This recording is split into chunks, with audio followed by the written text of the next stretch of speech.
Good morning, world. My name is Stephen Walker, and welcome to A Walker in the Woods. Hang on. Hey, excuse me. Hey, watch out, dude. Hang on. Coming through.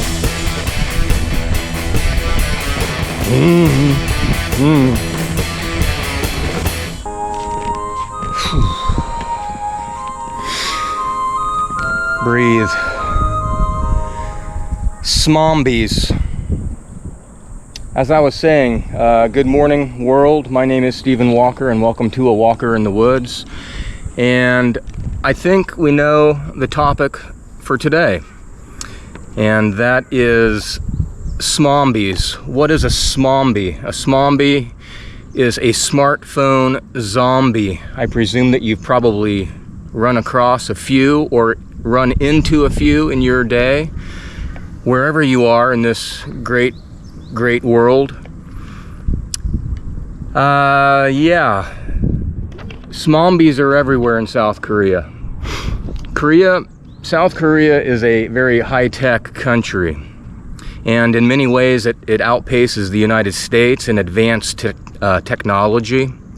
For example, they have a KO-rail, a bullet train that runs all the way from Seoul down to Busan. It reaches over 300 plus kilometers an hour. I haven't been on it in a while, but I'm sure it's even faster than that now.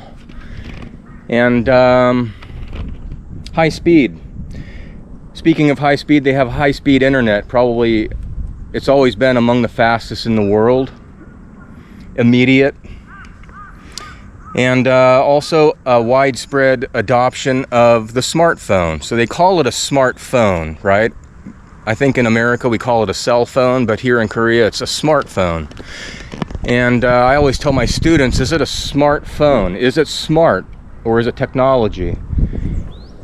And then I say, smartphone, stupid people.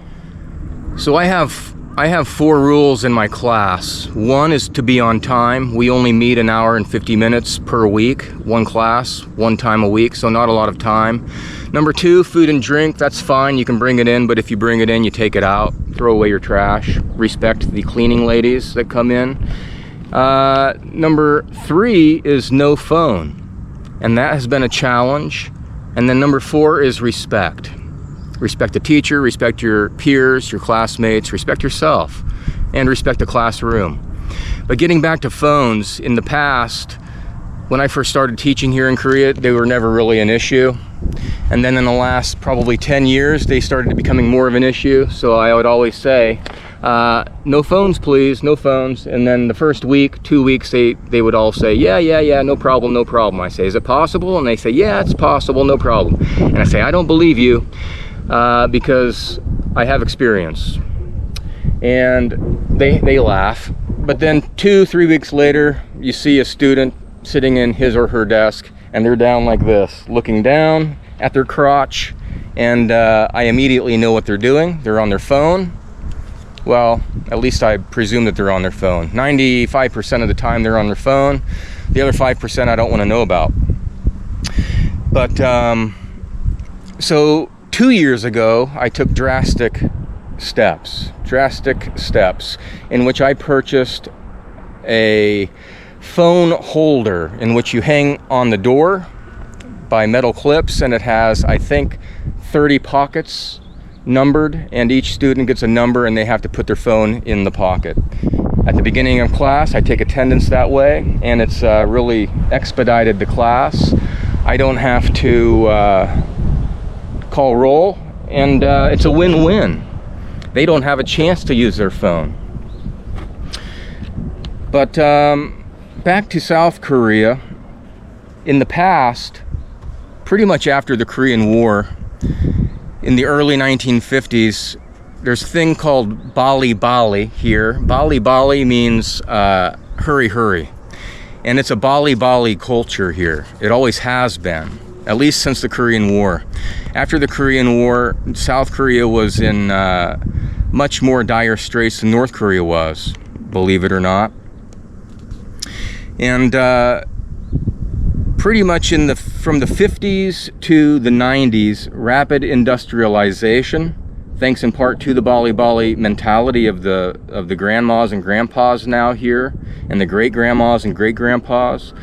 South Korea industrialized and maintained a growth of over 7% every year, and has become one of the 4 Asian tigers, as they call them. Hong Kong, Singapore, South Korea, and Taiwan are the 4 economic powerhouses in Asia. But this rapid technology and advancement comes with a cost. They're so focused on advancement that I think they've become oblivious to their surroundings.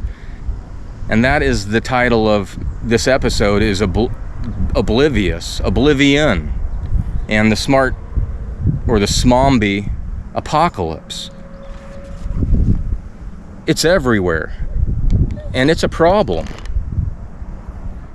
Now, going back to my class, the very first class I give them a number and say, this is your pocket and you put your phone here, and then I ask them, after all the phones are hung up, just like a Christmas tree, it's beautiful, all the ornaments are hanging from the door, and then I ask them, hey, how do you feel now? And they kind of look at me a little bit dumbfounded, but I say, how do you feel? I mean, honestly.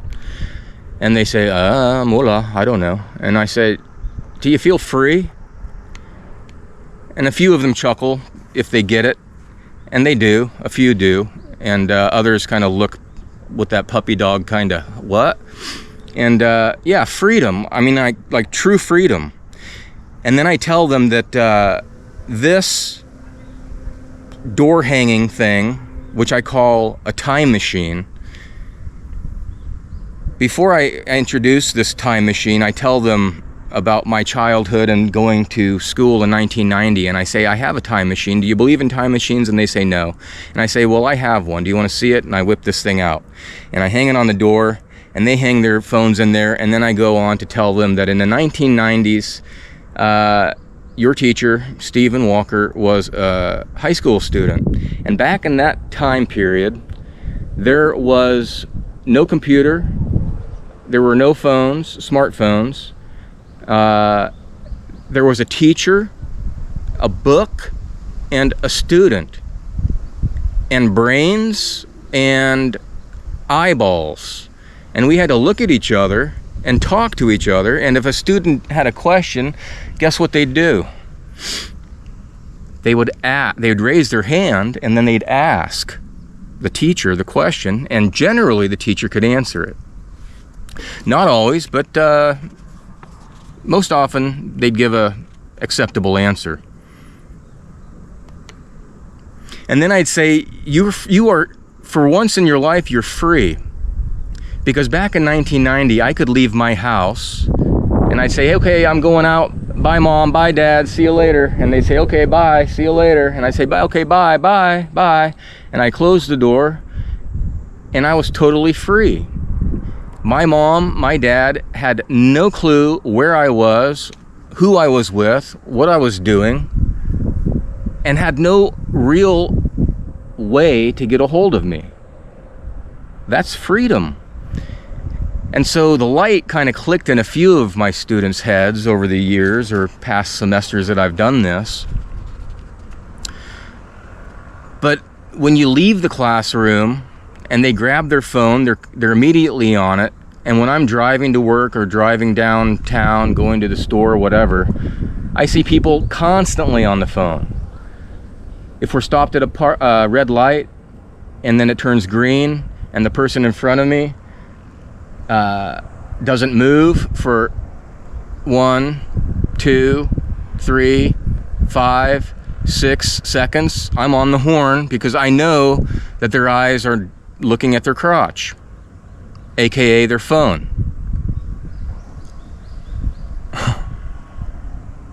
And then they're like, oh, and another thing here in Korea, all of the cars have way dark tint on their cars.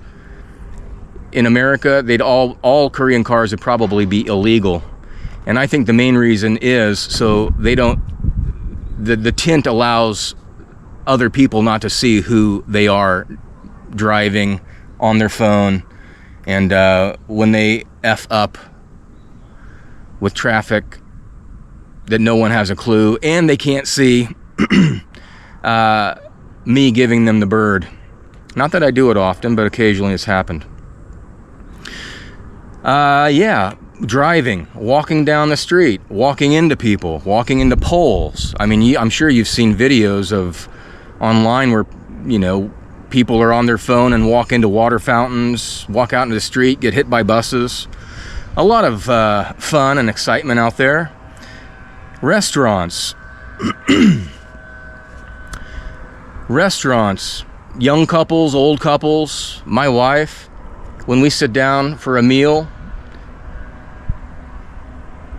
there's no conversation. It's quiet. They're on their phone, they're taking pictures of their food, they're tweeting about it, but there's no eye contact, no discussion, and it's tragic, and I don't like it. There's no eye contact anymore, there's no awareness, and my rule number 4 in my class was respect. So I think that there is a huge loss of respect out in society these days. And the phone is a main culprit.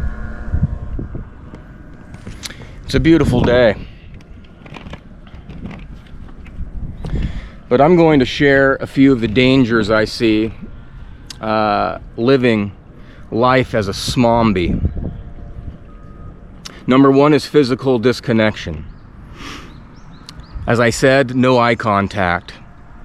Public spaces become antisocial zones. When you're on the subway, on the bus, people use these phones as crutches, as I mentioned in an earlier video that I did. It's a way for them to escape having to actually realize, or God forbid, say hello to someone.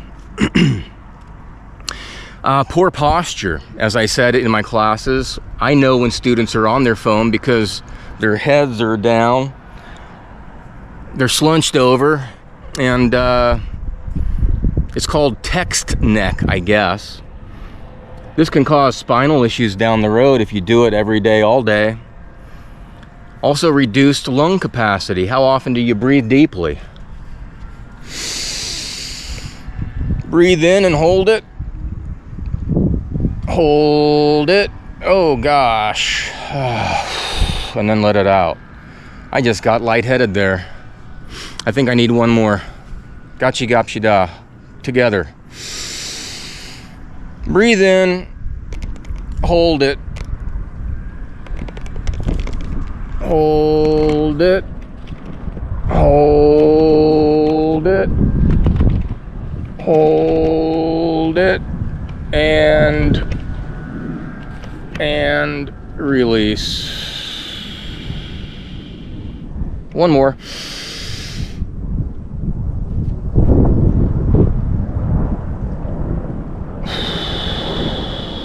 Three is the magic number for many things. Number 2 is emotional and social atrophy. Atrophy is a loss of muscle. If you don't use it, you'll lose it. You also use your brain, and you can lose your family. So, family time fracture. Sitting down, as I said, in restaurants, but at home with your family. You come home from school, you come home from work. Someone in the family makes a nice meal, or you order in, or whatever, but regardless, you're sitting at the table and you're all ready to eat, dig in, and if the phone's on the table, guess where the eyes are? And if someone calls, guess what happens?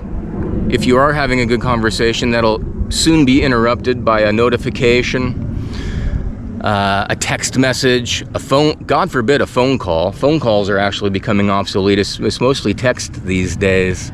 But when I was a young boy in the 1970s in Wichita, Kansas, we'd sit down. We had one phone, it was in the kitchen. We would be in the dining room eating, and even if it rang, we were not allowed to get up and answer it.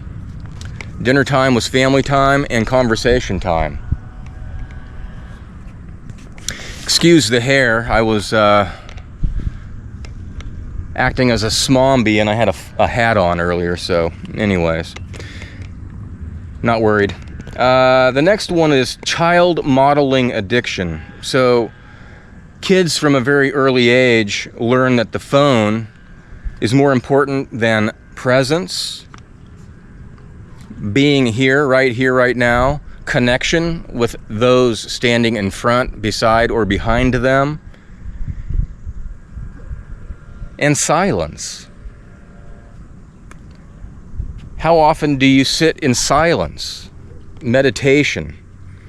Or if you're not even trying to meditate, just sit in silence for a while. Listen. Listen to nature. Listen to the void.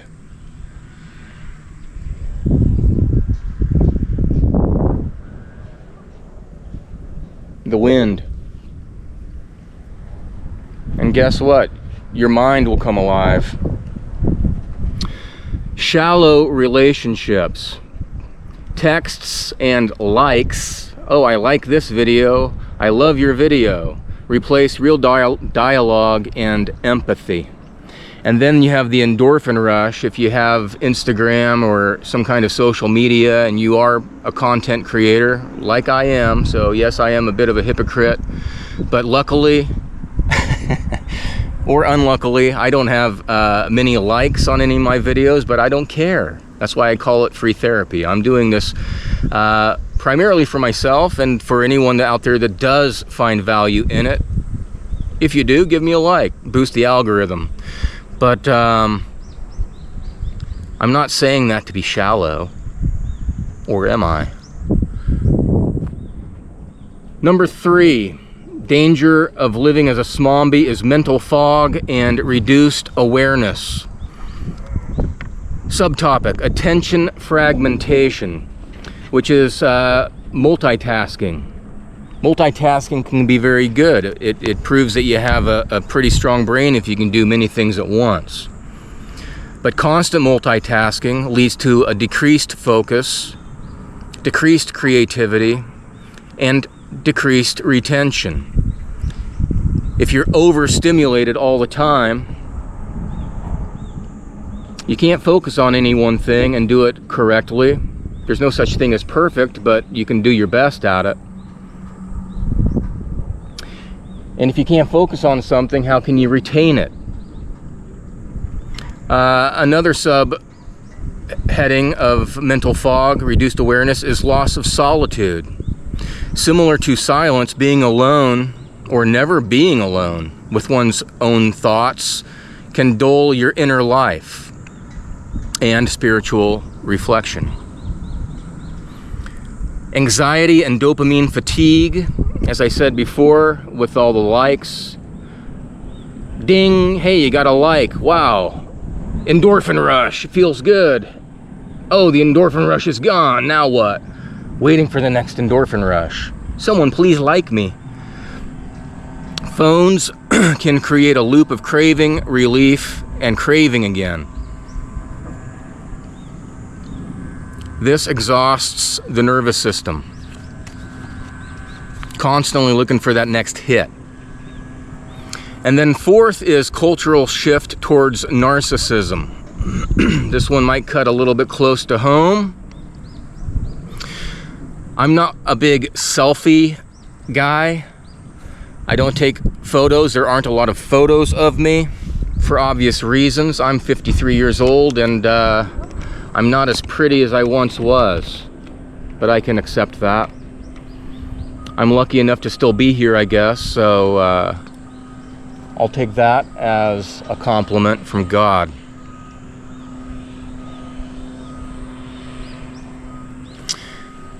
But the selfie culture glorifies appearance over character. And the next generation, you know, all of these selfies and all of these,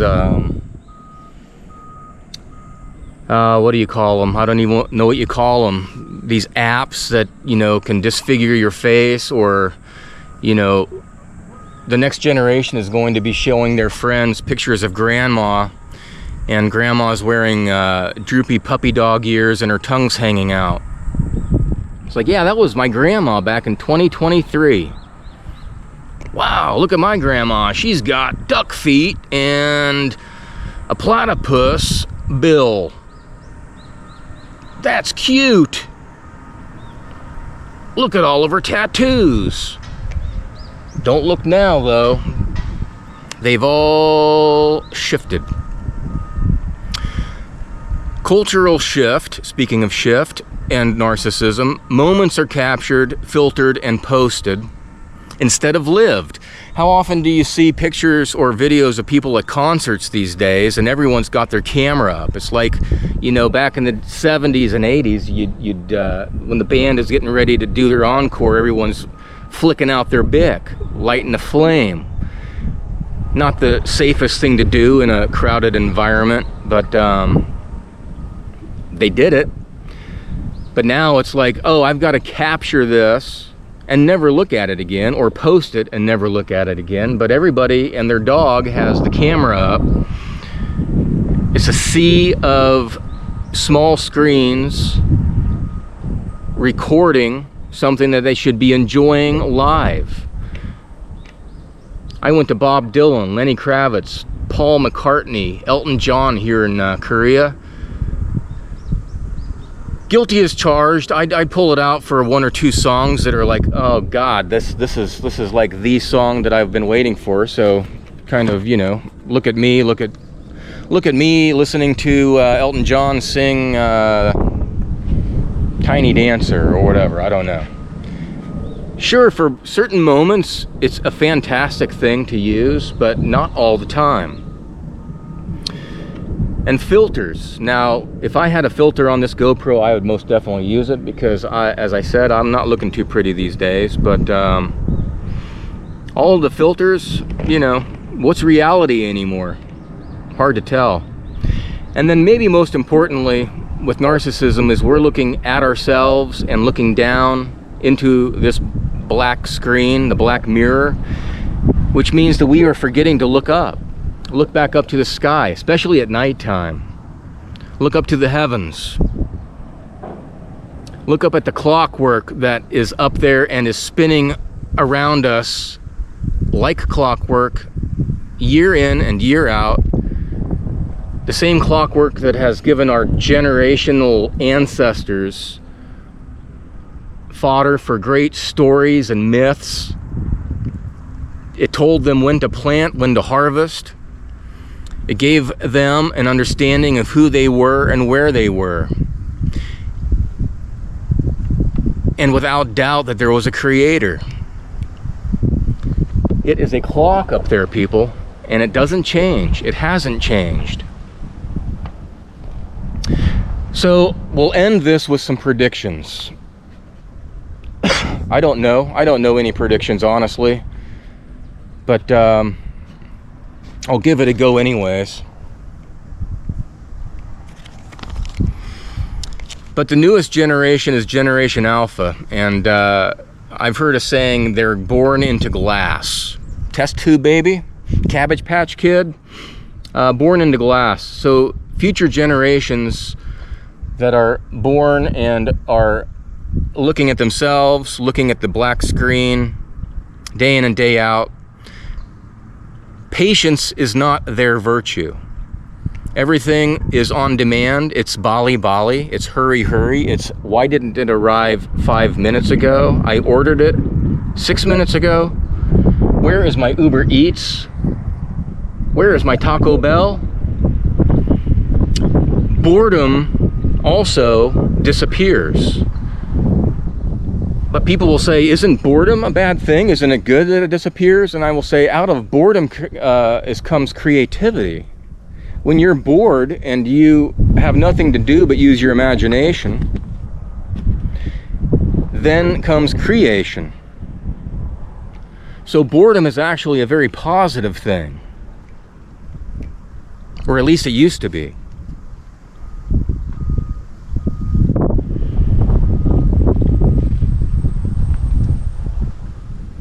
And a child who cannot focus on anything for a short amount of time is easily led. They can become passive, obedient, but not aware.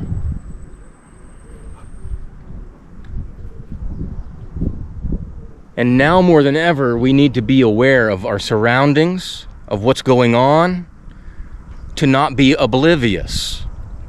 The opposite of being oblivious is to be aware. Another word for being aware is to be vigilant. To be vigilant, again, is basically aware of what's happening in your surroundings, day in and day out. Media, what is your politician doing? What's your local politician doing? Your national.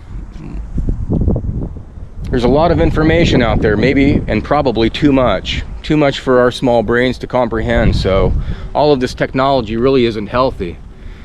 It's just scrambling our brain to a certain extent. Second prediction is hyperreality and dissociation. So the boundary between physical and digital will blur and is blurring, and soon to be completely blurred. What is real and what is not real? AI is basically taking over. We have AR glasses, the Neuralink thing. Elon Musk, thank you so much for that, and all of your hard work creating the Tesla self-driving cars and taking all of our freedoms away. Driving is a freedom, man. I want to get in my car, turn on some good tunes, and turn the steering wheel where I want to go and stop when I want to stop. Oh, let's see, what's another one? People will live in algorithmic bubbles, only seeing and hearing what affirms their existing belief. They will tune in to what excites them or makes them feel at peace. They already are, in a lot of ways, in their own bubble. And me too. I obviously enjoy what I enjoy, and I'm glad that you enjoy what you enjoy.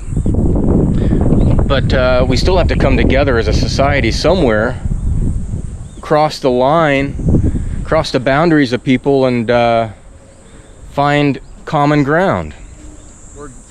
A collapse of organic community. I just saw an article online where Town West, this huge mall in Wichita, Kansas, where I used to go as a kid, is closing down, finally. It's been empty. A lot of shops have moved out, but a lot of shops left and no longer returned, and now the whole huge, I don't know how many acres it sits on, but it was a massive thing. People will go in there just to walk in inclement weather. But it's closing down. So town squares, cafes, parks, and even churches will become silent zones. Everyone is basically connected looking at their phone, but disconnected from the people that are sitting right next to them. We are alone together. That is an oxymoron. Language decay. As a language teacher, one reason why I don't allow the phone in my classroom is because they have to learn how to use the language. I know that it's easier for them to just plug in what they want to say in Korean into ChatGPT, and it'll do a fantastic job of translating it. But just being outside and running into someone, not physically, but walking past someone, maybe a foreigner in your country, and they're lost and they need help, and you can say, hey, excuse me, I speak a bit of English, no problem. And you're not shy, you're not nervous, you're not afraid, because language is power. And you have confidence. Confidence is at the top of the pyramid.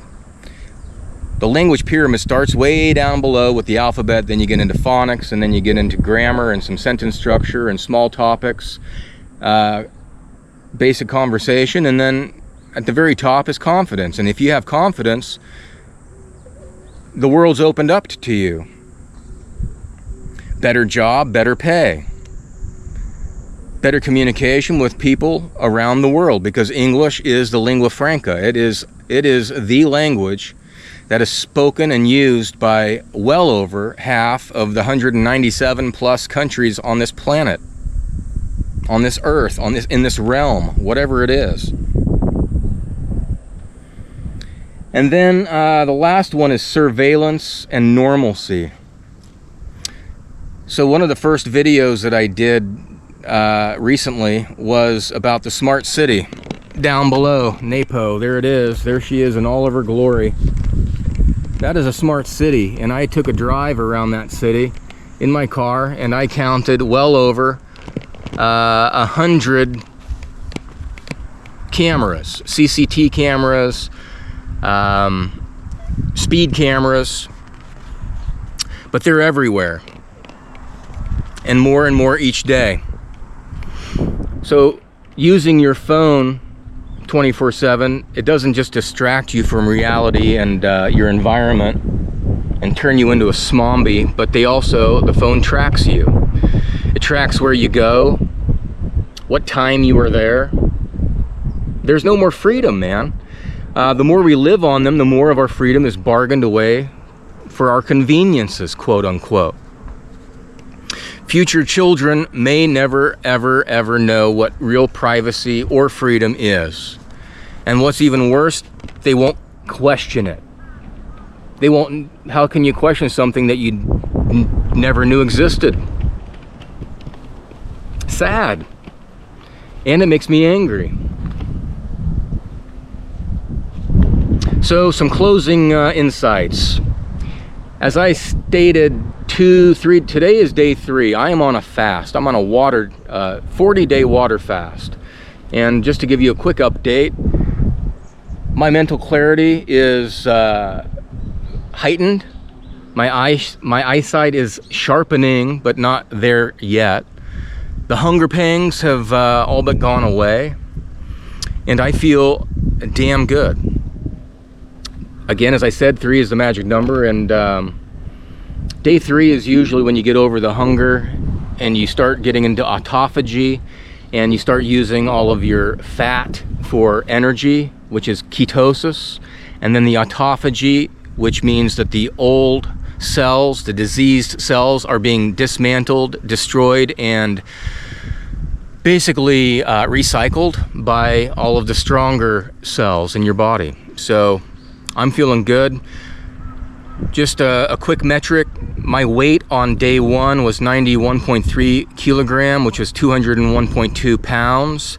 And on day 3, I'm 89 kilogram, or 196.2. So that is 2.3 kilogram, which is about, let's see, 196. That's 5 pounds. 5 pounds in 3 days. Again, I'm not concerned about the weight. I'm not concerned about body fat or, skeletal muscle mass or any of that. I'm doing this more for a spiritual reconnection with who I am and with God. But just as I am fasting for food, what can we do about the Smombies? Or if you're a Smombie, and if you are, admit it. It's okay. No judgment here. There's no judgment. I can be guilty of it as well. I listen to podcasts in the car, but I don't have it in my hand. I'm not staring at the screen. I'm just listening. It's a passive thing. But if you're a Smombie and walking down the road with it in your hand and you're totally oblivious to what's around you, that's actively being retarded, and a danger and a menace to society and yourself. So I would say maybe it's time for us as a collective whole to begin a fast. Not a water fast unless you want to. I recommend it. A 3-day, a 7-day, maybe a 10-day, or an OMAD, 1 meal a day. Start off slow and work your way into something deeper and more meaningful. But can you fast from your phone? That's a good question. Can you put the phone down for 3 hours, 10 hours, a day, 3 days? There's a thing here called a temple retreat. There's a lot of Buddhist temples in Korea, and I've been thinking about doing one in which you go to a temple and they have small rooms where people unplug. They take their phone and they don't take it with them. They leave it in their car, they leave it at home, and then they sit with themselves in nature, in solitude, in quietness. They might, join the monks for prayer, for meals, but basically getting out into nature. You don't have to pay for it either. You can just take a hike in the woods. Find a good rock and sit on it. Sit on it, Potsy. Hey. But this phone is, it might not just be for detox from social media, but also for survival. If we give up our freedom, if we give up our privacy, what's left? What are we living for if none of that exists anymore? It's going to be a cog in the machine that doesn't have any freedom to realize that it's a cog and to possibly throw a wrench in the gears. That's what they did back in the 60s. It's like, hey, it's a big machine and you are a wrench. Throw it in the gears, screw the system up for a little bit. But if we don't even know that we're a cog anymore, and we can't fart in the woods without someone taxing us for it, polluting the air, what's the point? You know, in the 60s, it was rebellious. Rebel against establishment, rebel against authority, rebel against your parents. Now, possibly all of that was concocted by a CIA kind of operative. Very possible. If you go down that rabbit hole, I'm sure you can find a lot of evidence to support it. But they were rebels. Rebel without a cause. James Dean, Who will be the rebels in the future? Will we have a rebellious spirit? Do we still have that rebellious spirit? Fought against the Brits, fought against everybody. America's been at war since its inception to today for all but 13 years, I think. Americans like to fight.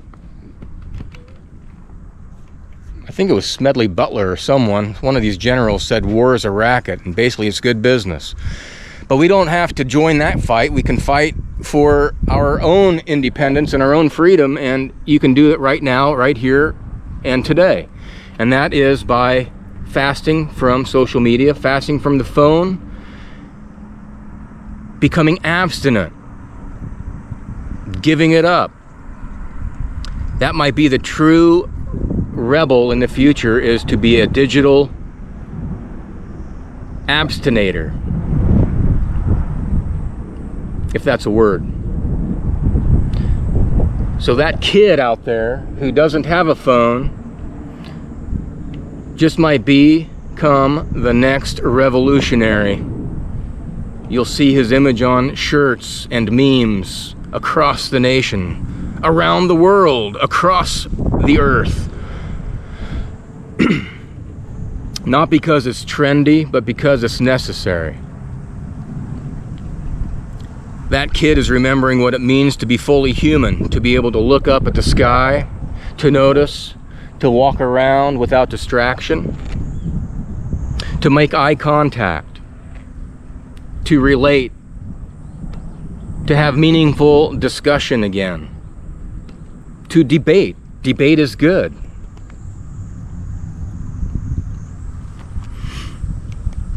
And most importantly, connection. Not a good connection with Starlink or the fastest connection in the world for the internets, but connection with each other. Or maybe it's too late. I don't know. I have hope. And again, as Zombie said, I'm going to leave that in there. As Zombie once said, I mean Gandhi, Mahatma Gandhi, he said, be the change you wish to see in the world. And I don't think the zombie said anything other than So with that being said, here is your moment of Zen. Hey, Smombie. Yeah. Have a nice day. Bye-bye now. Bye. Bye-bye. Bye-bye. Bye-bye.